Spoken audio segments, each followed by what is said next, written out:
I entered a fake marriage out of necessity, but now I'm starting to fall in love with my wife and don't know how to deal with it. Posted by you/Spate.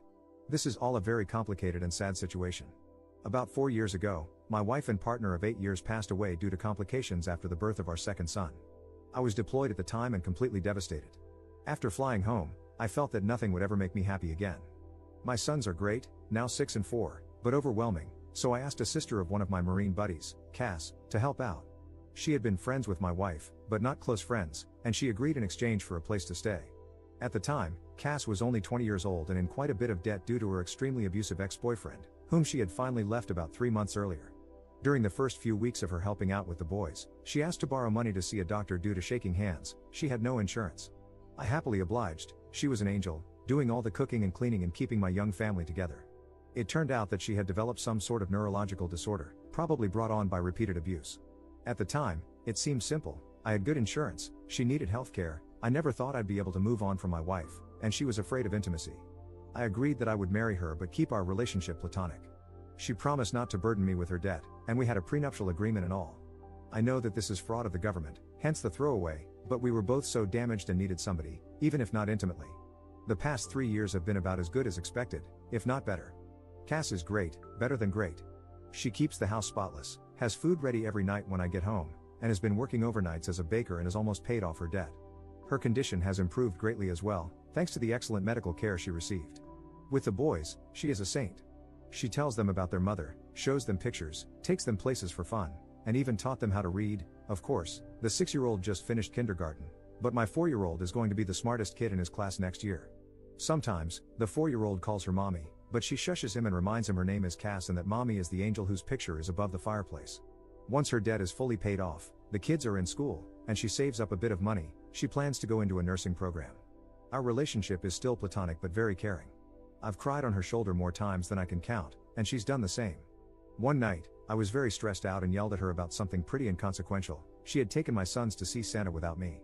She, of course, became quite frightened, but we worked it out, and I even offered to pay for her to see a counselor. She didn't.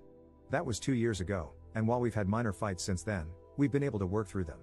She seems to understand me whenever I'm hurt, upset, or angry, and she's calming in a way that I can't explain. The problem, Reddit, is that I think I might be falling for her. I've been noticing little things, her scent, her smile, her laugh. The way she smiles with her eyes when she sees me, how much my boys love her. Not to mention that she's gorgeous, hardworking, and one of the strongest people I've ever encountered. A few nights ago, I almost kissed her after we had put the boys to bed, and her hugs goodbye have started lasting a little bit longer. The other day, she was taking a nap in my bed, she was washing her sheets, and I wanted to join her. Not to have sex with her, just to lay with her, hold her, and kiss her. I don't know what to do or how to even bring this up. It's been 4 years since my wife died.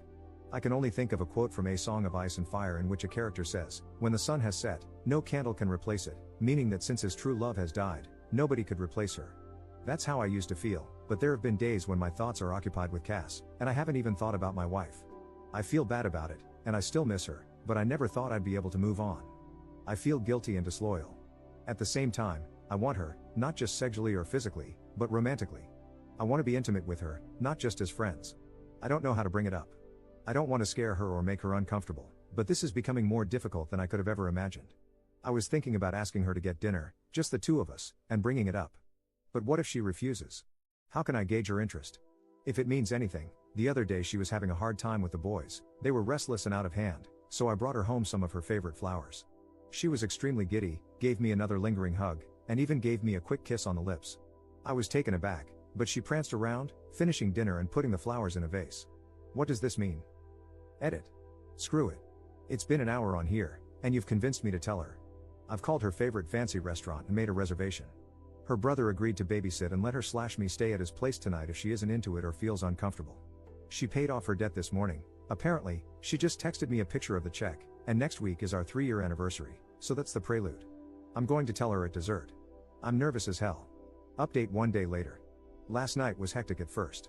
Our younger son ate what he called a giant fuzzy spider, and Cass wanted to take him to the hospital, even though he was fine.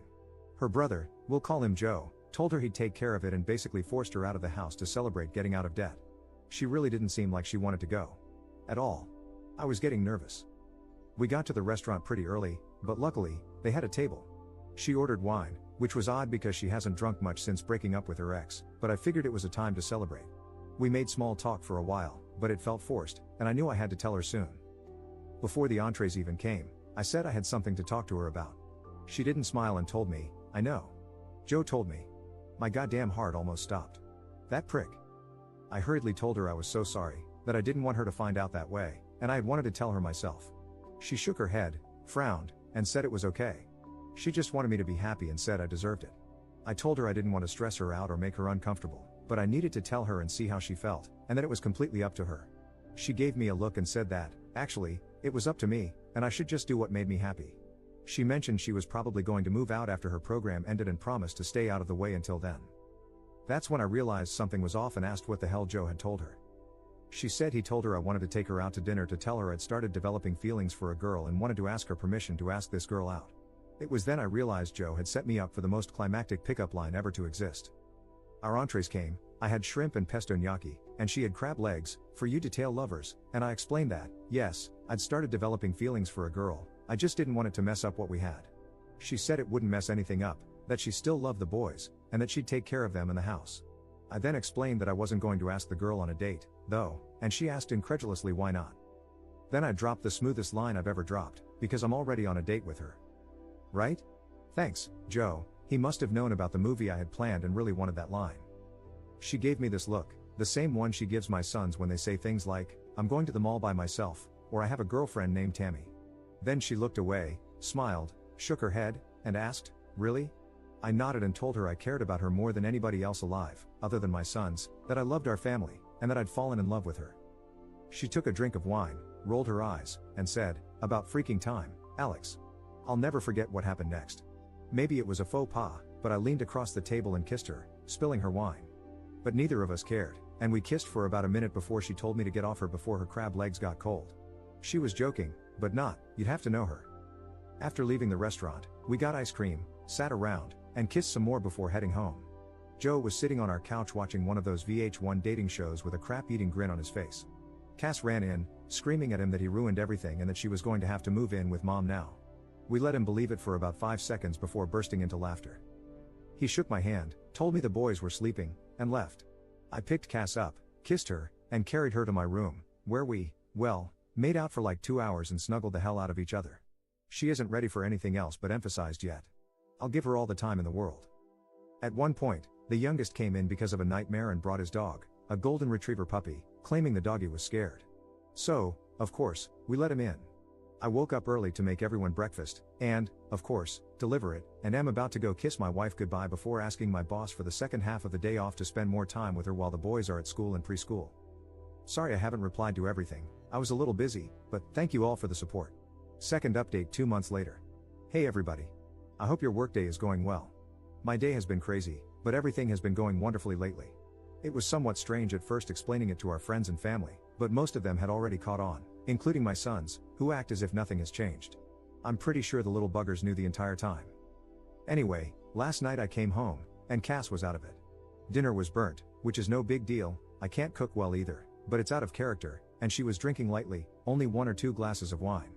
I asked her what was wrong, obviously concerned, and she told me that her ex-boyfriend, 30M, got parole last week. I was flabbergasted, as she should have been able to testify at his parole hearing, I believe.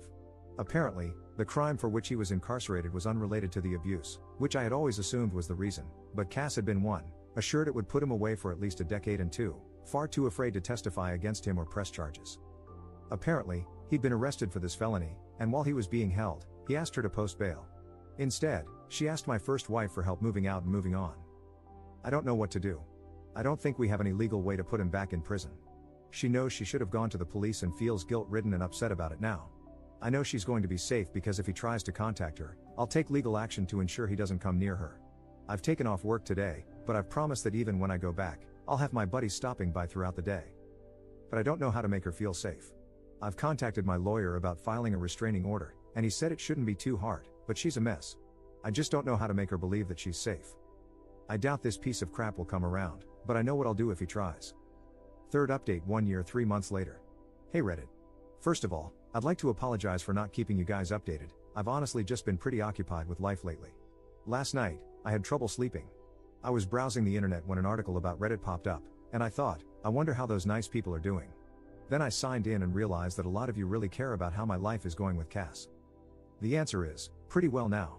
Things got tough for a while when her ex was released from prison last year, though. She was so afraid that he'd contact her. Until he did. I remember that night like it was 5 minutes ago. Somebody rang our doorbell, and the oldest son answered. He asked for Cass. She told the boys to go upstairs, gave me a look, and I knew. But she didn't look scared. The crapstain apologized, begged for forgiveness, and asked for a second chance. She was so brave. I wanted to kill him, but she told him no and asked him to leave. He did, and he tried to contact her a few more times before we got an order of protection against him.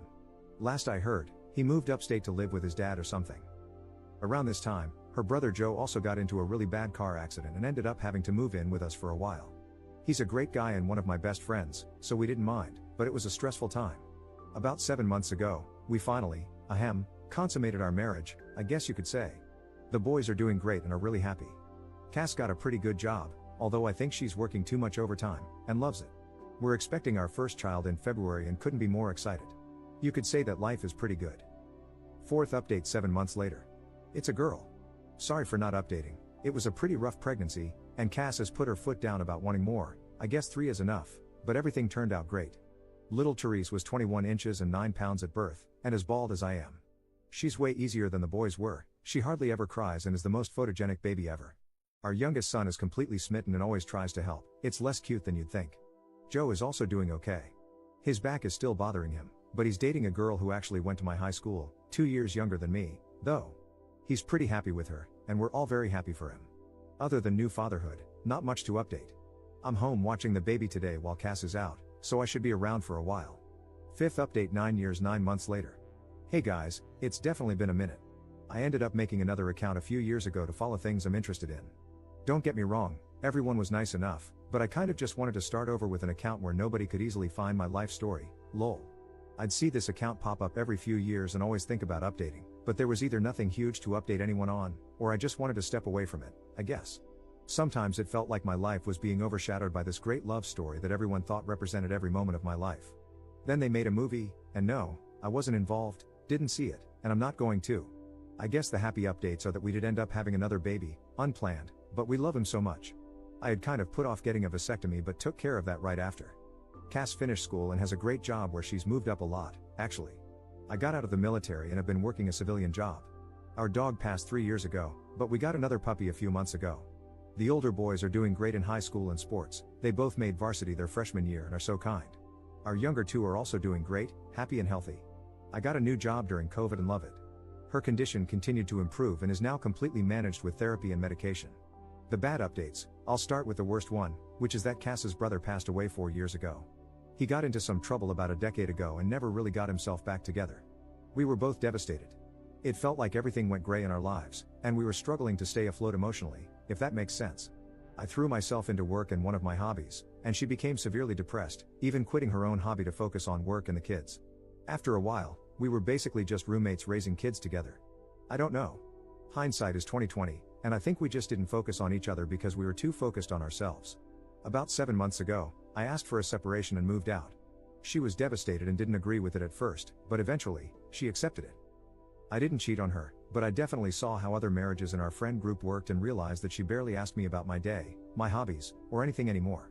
Everything we talked about was bills, kids, or adult responsibilities, not the fun things we used to do even when we had kids. I found myself talking more to friends about my feelings and hobbies than I was to her. One of those friends was a woman, but it was just talking, nothing physical. Even looking back, I don't think it rose to the level of an emotional affair, but I also know I was more excited to talk to this woman at one point than I was to Cass. I know all marriages have mountains and valleys, but this valley felt endless. I reasoned that we'd had a great almost 15 years, and nobody could take that away from us, but we deserve to be happy. I've dated a little here and there, but nothing serious. My 2 older boys stopped talking to me when we separated and wouldn't come over. I know Cass has tried to encourage them to visit, but they're stubborn. I think they blame me. She says she hasn't told them anything, but I don't know. The younger ones were coming over every other weekend and whenever I asked them to. Around September, I realized I'd made a huge mistake. Unfortunately, around that same time, I found out she'd started seeing someone else, a woman she used to work with. I felt like I'd completely ruined my life and went to a dark place. I was drinking a lot, both alone and at bars when I didn't have my kids. There were a few incidents where we fought, really fought. Sometimes she wouldn't let me talk to the kids, saying she knew I'd been drinking, which hadn't been an issue when we were together. I got mad and said some things I now regret. I quit drinking around the holidays, about a week before Christmas. It was hard with all the parties, but I'm glad I did. Since then, I've been asking for more time with the kids and trying to reach out to my older two. Now, my younger kids come over almost half the time, and my second oldest sometimes joins them. The oldest was nice to me when I came over for the holidays, but he doesn't answer my calls or texts. The kids and I are all in individual therapy. I'm not sure where to go from here. I asked Cass if she wanted me to take the kids for Valentine's Day, but she said she didn't have plans. She ended things with her girlfriend a few weeks ago. I kind of joked that we could hang out since we'd both be alone, but I don't think she realized I was serious. I was, and still am. I can see things more clearly now that I've been sober for a month. Not 100%, but I know I wasn't a full-blown alcoholic. Still, binge drinking is just as bad. I'll have 1 or 2 beers socially now, but no more, and I never drink alone. There's no alcohol in my apartment. The reason I don't know where to go from here is that she's so happy right now. She looks happier and seems happier than she was when we were together. Even though she and her girlfriend broke up, she's happy. I wonder if I was holding her down. A few months ago, she told me she wasn't interested in divorcing, or at least, she wasn't going to file. She said she'd appreciate a heads up if I did because she'd want to work with me. I don't want to get divorced. I don't want to be separated. I don't want to live in this stupid apartment anymore without my kids or my wife. I don't think it's an easy fix where I can just take her out to dinner and tell her how I feel. I've thought about asking her to join a therapy session with me, or even suggesting couples counseling, but every time I want to ask, I hesitate. I guess I'm afraid of her saying no. Now that she's single and I'm sober, I think she'd be more likely to say yes, but if she doesn't, I'd be crushed.